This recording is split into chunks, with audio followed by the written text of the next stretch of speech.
So one of the things that we started when we went down this road was we tried to hold ourselves into a size envelope.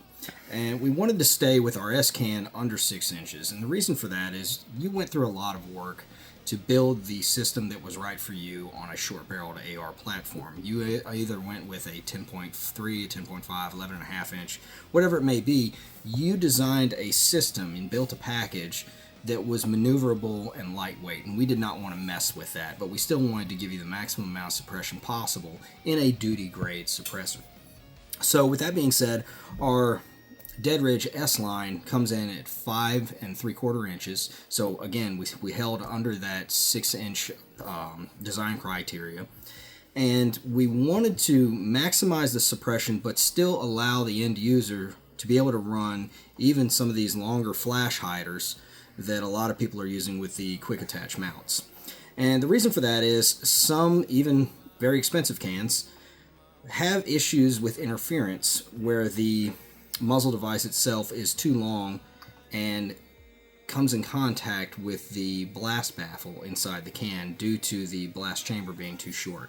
And that was just something that we determined would be absolutely unacceptable.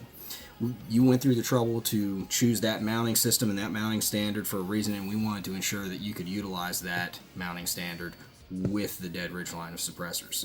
So we had to really pay a lot of attention to our blast chamber size and volume to make sure that you could run that mounting device, but at the same time, when you play with that dimension there and that volume, it can absolutely affect things like first round pop. So we had to be very careful with making sure that we ensured that you had enough room there to run these flash hiders, but we did not want anybody to run into issues with the flash hider fitting in the can. So we tried very hard to ensure that you had that room. Now, with that being said, we have a K can as well as our S can. The difference in size, again, your S can is 5 3/4 inches, so 5.75, and the K can is slightly shorter at 4.6 inches.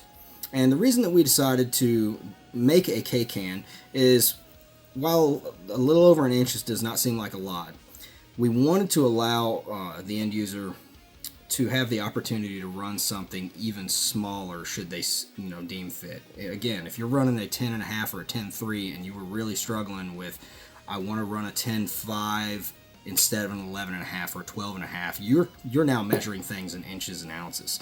And we wanted to ensure that you had a suppressor that was best in class for suppression and size, and still offer you something that would be duty rated and take a lot of the edge off of that short-barreled rifle. And that's where the K can really shines. It allows you to take a lot of the bark, a lot of the bite out of those little short barrels, and still come in, like I said, under 4 3/4 inches. Like I said, we're 4.6 inches. And this little guy right here suppresses as well as most 5.5 or even 6 inch cans on the market. And we are very, very proud of our little K can.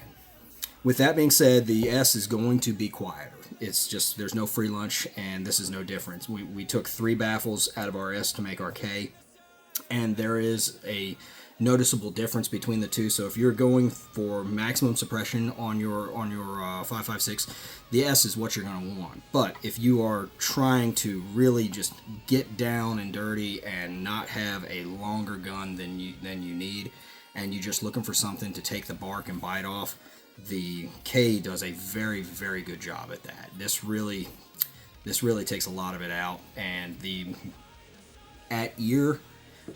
what I noticed between these two cans is that the K has a little bit more of a thump to it, whereas the S takes a lot of that thump out of it. So again, you're going from 5 3/4 inches down to 4.6 inches, and the weight goes from 15.8 ounces down to 12 ounces. And either way, it gets you the best in class suppression rating for size, and you end up with a ultra durable suppressor on your rifle at the end of the day.